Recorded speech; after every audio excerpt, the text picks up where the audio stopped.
It's purple. It's pink. It's purple. It's definitely pink. But I guess it's the way you see it, right? It's the way Pinkle. the way you choose Pinkle. I like that. Like periwinkle. I have no idea who that Aren't is. periwinkles? Or what that is. Good thing, don't wreck a good thing. Don't wreck a good thing. How's it, everyone? And welcome back to our episode of Adam and the Bee. Boom, boom. You're Adam. And you're the bee? That is correct. There you go. And we're so excited to bring you a new episode filled with music content, relationship conversations, and self-growth, motivation, all that good stuff. And some silliness. And a lot of silliness. You can definitely expect to see that. We're also having some drinks. I'm having some tea, and you've got a very, very pink drink. Is this my cue to grab the pink drink? This is your pink drink. This is a purple drink, by the way. It's very pink. And if you guys think it's pink or purple, please let us know in the comments below. It's purple. It's pink. It's purple. It's definitely pink. But I guess it's the way you see it, right? It's the way Pinkle. The way you choose Pinkle. I like that. Like periwinkle. I have no idea who that is. Aren't periwinkles? Or what that is.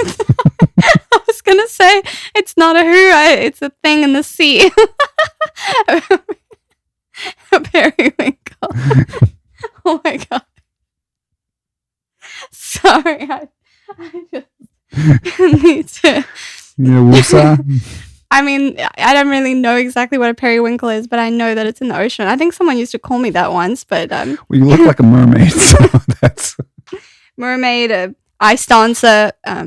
That's true. You name it. You could be on skates right now. I really could. I wouldn't want to be, but I could be. But it is actually a heat wave, so we're in the opposite of this, and I wouldn't know hot. Because I've been locked in a room for the last couple of weeks. Yeah, so what's new? Yeah, well, COVID was new for us. Well, that's been about a year and a half. I wouldn't say that's new, but it was new to us recently. Yeah. So we did a show over the last couple weeks, and then relatively quickly after that, I got diagnosed with COVID, which was just a crazy one-off for us because we're super careful. And super careful. For a year and a half, we're vaccinated. We never leave the house unless it's to go get groceries. We go through hand sanitizer like underwear, like it's a consistent part of the daily even routine. more frequently, more frequently than that, actually. We're going to talk about that frequency cadence. But I was talking about you, not me, but. I'm a daily changeover. I would assume most people are daily. I would hope. Let's hope so. Let us know in the comments. Just kidding. We don't need to know that. Some things we don't need to know. So back to COVID. So I was locked in a room for the last couple of weeks, which makes sense because you were negative, right? Right. So getting fed through a tray and being super careful, but fortunately, it was definitely time to reflect on health and there's two pieces of it. There was like the mental health part, and I think for both of us, like you had to take care of me, and then at the same time, physical health. It's just that reminder of like you got to take care of yourself. And I think out of the last 15 to 18 months, like that's probably the most important thing. Is this is a prime opportunity for all of us to say, hey, what are our daily habits? How are we living? What's working in our life? What hasn't been working in our life? And pivot from there. So. I'm definitely much better, and I'm one of the lucky people that didn't have like more symptoms, but it's definitely a fresh reminder to take care of yourself. Absolutely. And it's also a cycle because not only is it important to take care of yourself, we're taking care of each other. Everyone on earth, we're all a family. We're all taking care of keeping everything running smoothly. And, if we're safe, we're protecting other people from being safe. Vice versa, we're also protecting healthcare workers and making their job easier, because their job is getting inundated with people who are not helping. So it's important to play your role, be safe. This is probably going to be going on for quite a while. Yeah. It's nothing to stress about in the sense of it's something we now have to live with. And it's how can we move forward in the best way possible, in the healthiest way and safest way possible for everyone to feel comfortable for things to go back to normal. But we don't want to get too much into that unless you had something you wanted to add. No, I was going to say just, definitely show love to like your outer circle, kind of what you're saying. And speaking of love, let's talk about love. Let's talk about love. Right. So when it comes to love, how are you feeling on the love train? Oh, I'm always feeling good on the love train. How are you feeling? We've got a word of the week, don't we? We do have a word of the week. The word of the week, since you don't know what it is already. I have absolutely no idea. What is That's it? what it is. It's balance, right? So based on the fact that the last couple of weeks we had a complete changeover of like our day-to-day, what would you say balance means to you in a typical day/week from a relationship standpoint? Well, I would say it starts individually. For me, that's something I'm always trying to work on. Balance is like one of those things that I put on my New Year's resolutions every year. Find more balance in everything. Find more happiness, more time for work, more time for play, more time for health. Because I think if you have balance in all areas of your life, it's easier to find peace and happiness and allow for there to be time for love and balance in the relationship, especially for us, is something we have to work on consistently because we started off as neighbors. We fell in love, as we mentioned in episode 1, and we now work together full time. We spend more time working together than we do as a relationship. So we have to actually carve out time to make sure that we are having a date night or checking in with each other. And actually because a lot of our conversations are podcast or music related. They're often, and those things might seem fun as they are because we love doing them, but they're also work related. So we also have to find time to be like, hey, what's your favorite TV show at the moment? And what's your favorite food recently? Just things, checking in with your partner and learning. So I feel like for us, finding that balance of the romantic side of things and not just us working together. So the balance between work and life and knowing when to set that. So bottom line, you're saying you're going to schedule me in your calendar, huh? Oh, yeah. How does right now sound? Or should we keep doing the podcast? We should probably keep doing the podcast just for let's do both.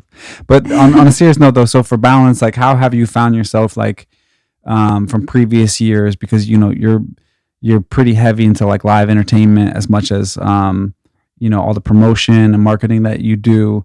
And then lastly, like you've still got friends and family and travel and things of that sort. So like, how do you find yourself this year giving your circle more time and energy than maybe you've done in the past? So physically, I can't do it physically. My family's in South Africa and all my friends are all over the globe.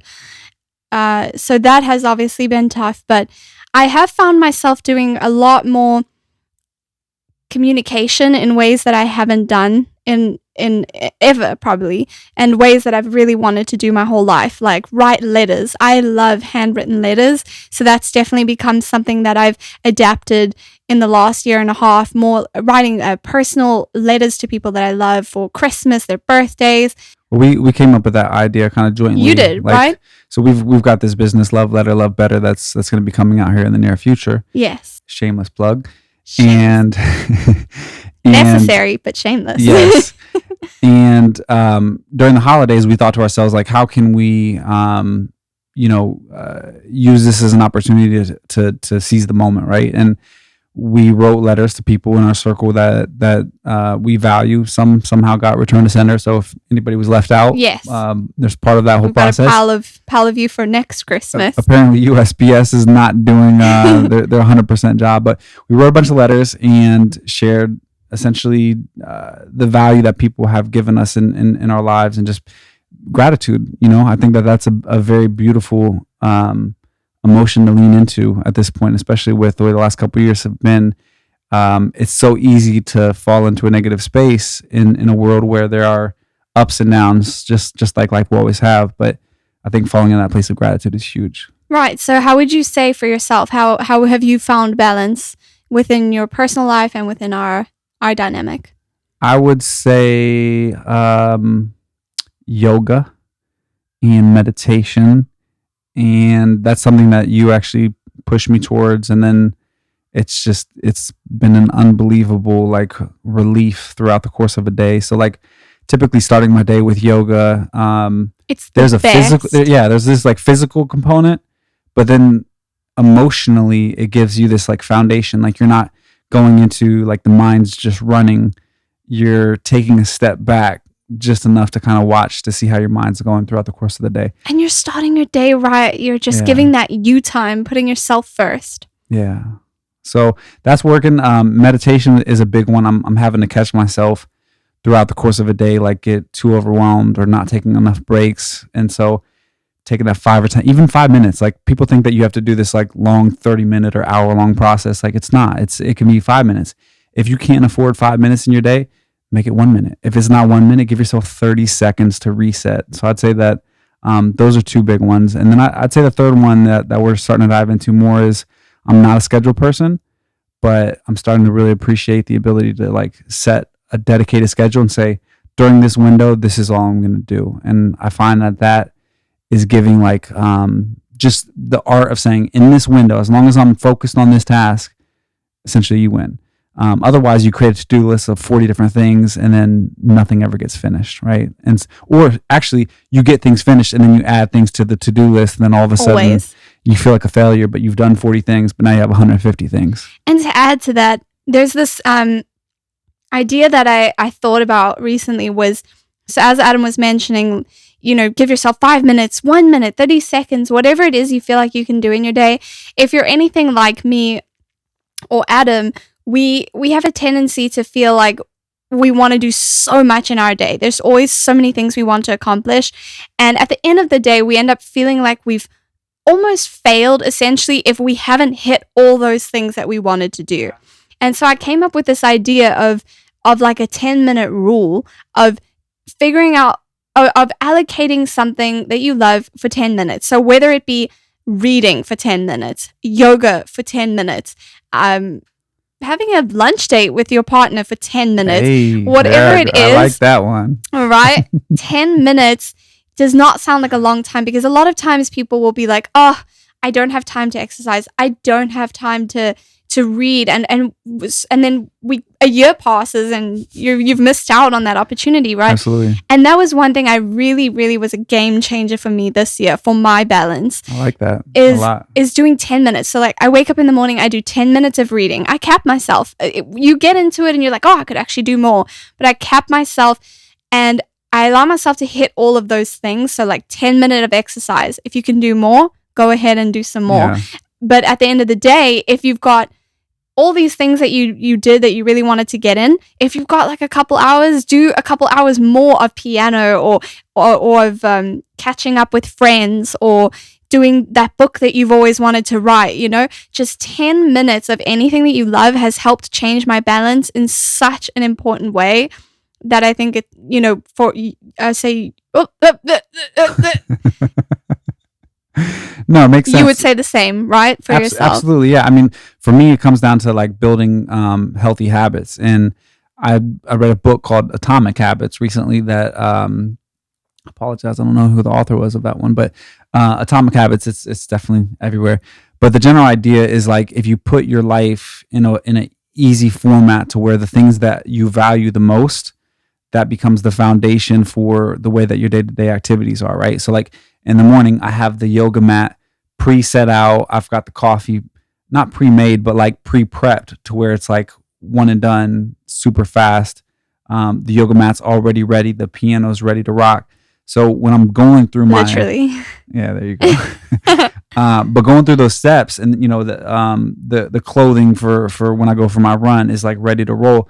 All of those things are super easy, so that like I'm pushing myself naturally towards those things. And then also having that flexibility to say like, hey, I don't feel like showing up today.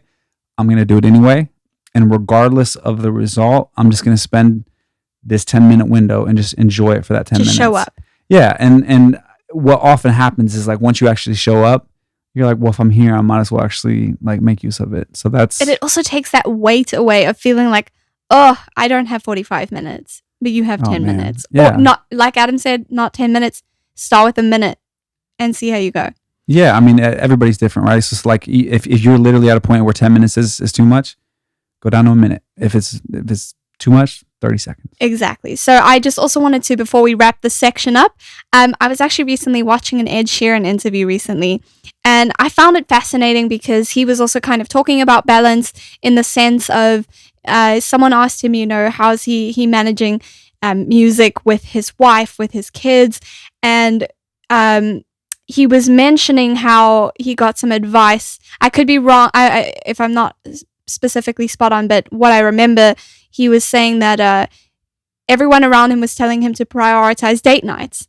And for us, that's something that we've been doing for our balance in our relationship, is making sure we have like every Monday night. Sometimes the date changes. We'll do it on a Friday or a Monday. Let's keep it real my here for the people. I have no shame in the game. So Monday nights was like our night, right? And then all of a sudden The Bachelor came back on, and yes, and I was deprived of The Bachelor for a while. So but I do DVR it. So now at this point, you can come back to it on other days. Yes. So that's the balance we're talking about, DVR.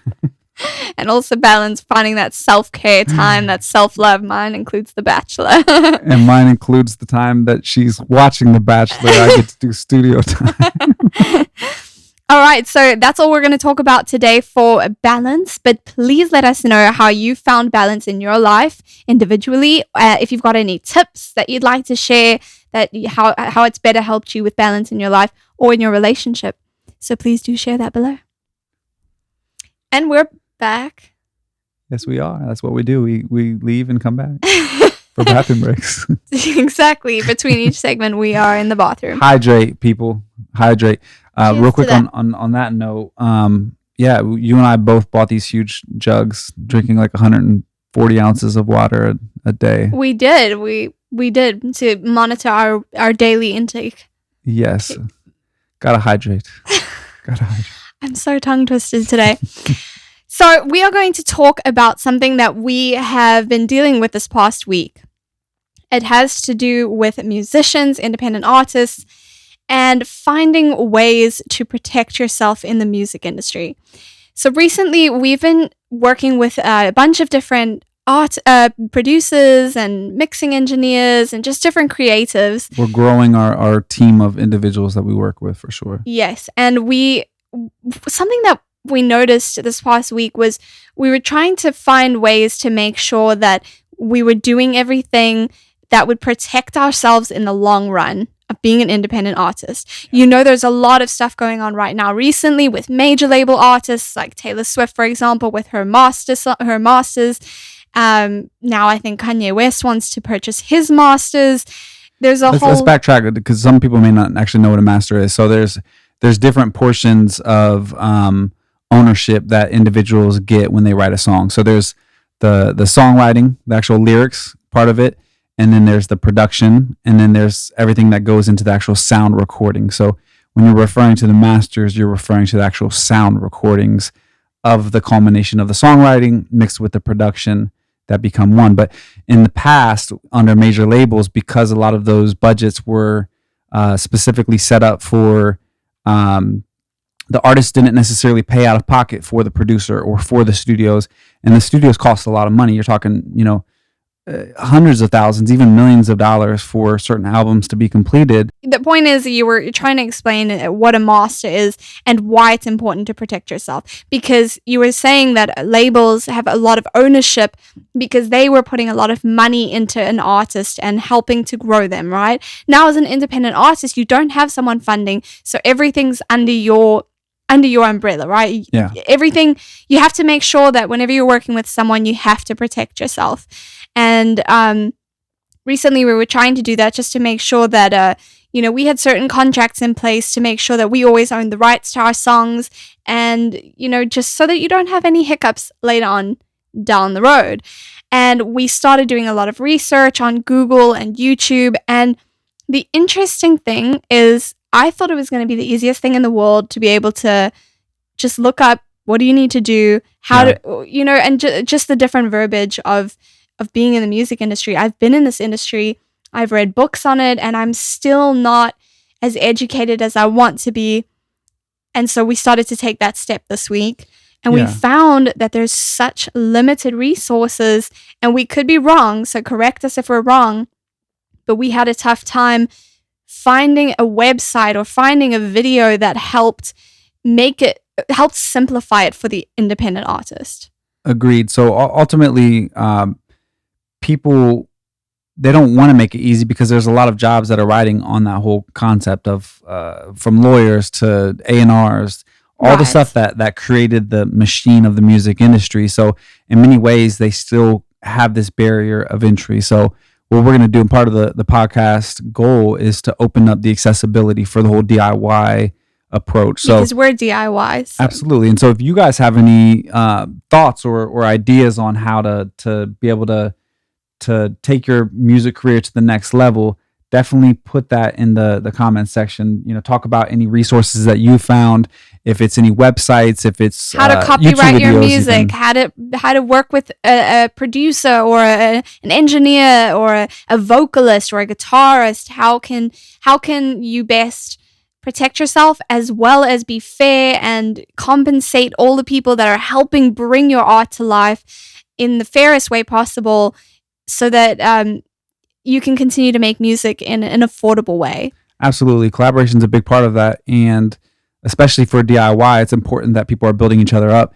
And in the current landscape, there's this whole dog eat dog mindset that we see, especially out in Los Angeles, where people feel like if they help you out, it's going to hurt their career in some way. So we're all about that whole win-win collaboration type of dynamic and building people up instead of breaking them down. So if you guys have any ideas on how to build people up through resources that you can give us, we will share that on the next podcast. Exactly. We would love to share that with you when, we're going to do our own research, and we're going to share a couple of links and templates and things that we found super useful in this past week, because we've just started really diving into like the nuances of all parts of the business side of the music industry. Yeah, I like it. Right. I also wanted to talk to you a little bit about Beyonce and Jay-Z, the Queen and the King. There you go. We just watched their YouTube video that they just dropped. I was wondering what your thoughts were. You didn't really get to see it full on. You were cooking when I was trying to show it to you. But I couldn't really let a podcast episode go by without talking about how amazing those two are and what we can kind of learn from them. Well, two main takeaways is I see how from a culture standpoint, they're definitely becoming more and more of a staple in hip hop culture and R&B culture. I mean, I don't know, is Beyonce pop, R&B, hip Let's leave it hop? up to them to. I would say she's everything, but I think she started off. Oh, I wouldn't actually even know. I would say R&B, pop R&B. I'm not. You guys let us know what you think her genre is, but I think that woman just does it all. She's like the definition of crossover. Yeah, but what I loved is there were a lot of like African themes, and naturally you being from South Africa, I really appreciated that. Yeah, it's a beautiful tribute to just the beauty of their background, and that's something that needs to be to the forefront. But also just like excellence and royalty and the creative direction that they took was incredible. But I love the fact that they've got a family. So they have this balance, like we talked about earlier, but they also shot a lot of the footage in different places that were still within the scope of like the pandemic. So ultimately they were able to still get content. So it's what's within your control. How can you get as creative as possible? And some of those visuals were through the roof. So I definitely love to dive in to see who actually made that body of work possible, because the 7.5 minute video you sent me was ridiculous. It's like a mini movie when watching Beyonce and Jay-Z just drop their creativity. But one thing I really love about what Beyonce and Jay-Z have been doing, back in the day with rock music always spoke about the changings of times, right? It always spoke about what was going on in the world, and it always had like a message. It always had a commentary on something that was going on that was much bigger than what those artists were necessarily going through themselves. Yeah. And rock music I've always loved that lyrically, and I've always tried to incorporate my lyrics to talk about other things, not just my love and my relationships, also to talk about the changings of of these times, and especially right now, there's a lot of creativity flowing because there's a lot of sadness, and when there's a lot of sadness, there's a lot of need for expression. And with Beyonce and Jay-Z, I feel like they put so much thought into what message they're trying to send, and what and inclusivity, and just changing with the times. They're really narrating a lot of what's going on right now in a really, really beautiful, tasteful, creative way, and I really appreciate that. But they also do it in a way that makes you want to dance, makes you want to move. It feels powerful as well. It feels empowering. It does. And then even the choice, I think, that Childish Gambino on that record, which if you look at his catalog of work is crazy. Like he's doing comedy and acting, and his music has a very deep message. So even the choice of collaborations they do is incredible. It's definitely it's almost like picking out art to a degree. All right, so we're gonna pick a card and talk a little bit about relationships. All right. What is your favorite thing I ever did for a special occasion for you? Oh, the first thing that popped into my mind was us moving in. Okay, that was a thing. There's so many. That was a thing. There were so many that you've done, but this one popped into my head immediately when you said that. And you did kind of like a scavenger hunt for key swap. So we kind of was it for the key swap, or was it for moving in? Oh, it was switching keys, actually. It wasn't. It was like, hey, here's a key to my apartment. And I think that's what it was. It was. And he had a whole scavenger hunt. I came into the apartment, and there was like clues, and there was a cake, and underneath the box it was like, look under the box. It was kind of like a mystery.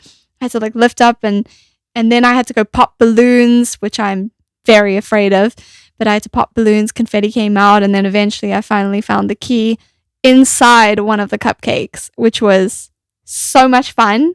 I think that was the move-in one, right? Wasn't that was it the move-in, or was it the Will You Move In With Me? Is that what it was? It was one of the two. It was one of the two. I'm going to go read my journal right after this podcast. Either way, it was one of my favorite things. So I'm going to ask you the same question. Yeah. What is your favorite thing I ever did for a special occasion for you? So I was out in Utah, and I was doing some work out that way. And I'm nervous. I hope I've done a good job. You did a great job. So I actually was in the bathroom when this whole moment was created, and I saw a sticker, and then it created an inspired thought, and like the sticker said, "You are beautiful," right? So fast forward, I shared with you the inspired thought, and then we talked about love languages, and that led into the whole concept of like how we can nurture our relationship, and you ultimately created love stations. So based on the love languages. I was like, where is he going with this? I don't remember anything. So you created love stations. Oh, and right. Once I when walked you were traveling, you came back. Yes. So Got I came back, and you had pre-prepared all of these different love stations for me to experience the different types of love. So like there was one with words, one with acts of service, one with quality time. So you essentially went through the whole process, but it was a very well thought out process. And it was also a tribute to what ultimately turned into Love Letter, Love Better, which is coming out probably early next year. Right, I forgot. And then like one love station was acts of service, or the house was super clean, or they're just cute little things. But wow, I'm really relieved. I was like, I hope I've been upping my game recently with special occasions. Mental note to self to always outdo myself the next time in case of random questions on a podcast, asking you and calling you out. I hope this is a reminder to any of you who might find yourself in a similar situation on a podcast and randomly being asked that question. If in doubt, rehearse it. Don't do it on the fly. Right. And if you have any special occasions, something that you've done for a significant other or a friend or a loved one, let us know below. We would love to read those out in the next podcast. And if you have anything creative that you think that we should do for each other or for somebody in our circle, I would love to have some suggestions. Ooh, I would love some suggestions. Yeah. Anything that you think of that's creative, we would love to try it. There's nothing worse than like when you get to that like 2-week, 3-week window of like somebody's birthday or a special day and you're just like drawing a blank and you're trying to figure it out.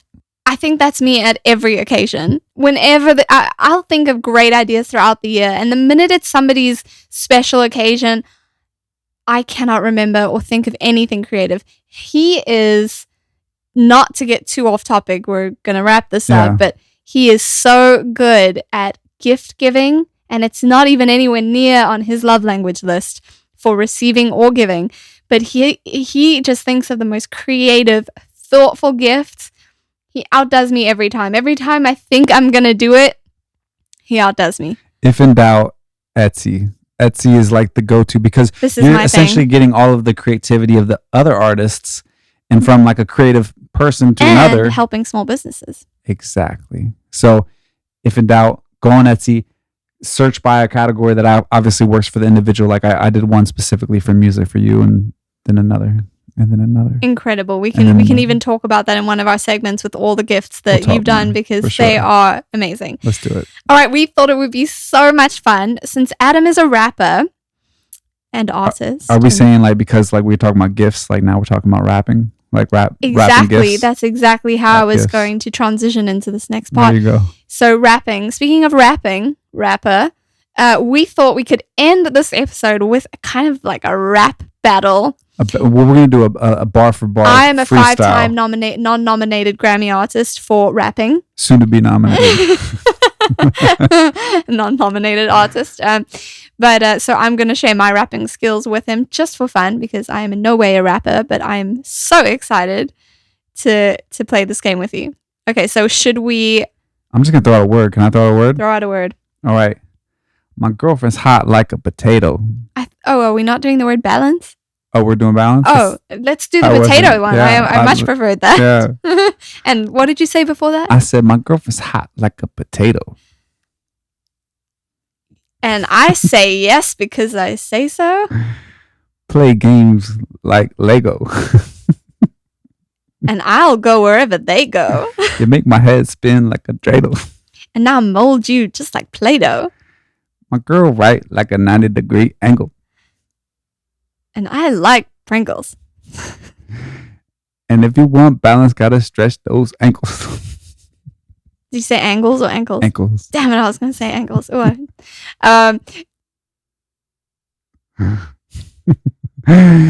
that wraps our episode of Adam and the Bee. Comment who you think won that rap battle below. It was definitely me. And who rhymes potato in a rap? That was such a good one. I enjoyed it. Good job. Good job. All right. Thank you so much for tuning in to another episode of Adam and the Bee. You can find us at Adam and the Bee on all socials. You can find us on Spotify, Apple Podcasts, and wherever you're listening to this. Well, where are you YouTube. as like a Spotify artist? Because you have your Adam and the Bee profile, which is us. And then how do you go as? So individually, my name is BINX. I'm also known as the African Bee. You can find me at BINX on Spotify and BINX Official on all socials. And what about you? Mada Adams, MADAATOMS. Oh, yeah. I like the way you said that. Yes. And also on Spotify, you're just Mada Adams. I'm everywhere. Mada Adams, MADAATOMS. You made it simple. The good thing about like having such a weird, unique name is nobody has it. Oh, I just thought of another one to add to your rap battle. Oh, yeah? And I love mangoes. I do too. I really do. You're so sweet. Thank you. Like mangoes. You are too. All right, guys. We'll see you next time. Good thing, don't wreck a good thing. Don't wreck a good thing. Don't wreck a good thing.